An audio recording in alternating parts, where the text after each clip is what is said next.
At ito, isa pang lugar sa Metro Manila ang bumibighani sa publiko na pasyalan upang madama ang diwa ng Pasko.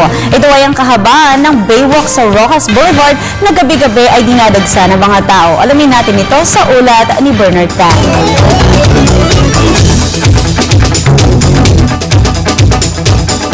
Ilang tulog na lang Pasko na, kaya naman kaliwat kanan muli ang mga bonggang Christmas decors na makikita natin sa mga lansangan at mga pampublikong parke.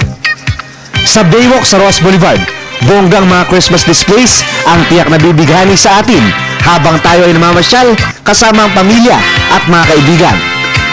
Ang lalaki ito nga gabi-gabing namamasyal dito kasama ang mga kaibigan. Nawawala raw kasi ang kanyang pagod tuwing nakikita niya ang mga patok na Christmas decors dito. Magandang pakiramdam namin dito. Para naman sa magkakaibigang ito, mas pipiliin nilang mamasyal dito sa Baywalk kaysa gumastos sa mga mall.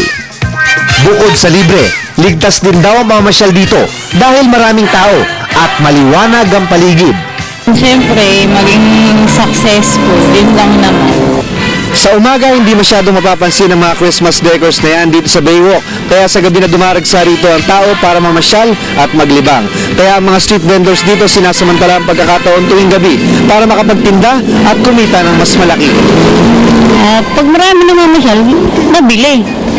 Pagka konting namamasyal, konti rin ang binta.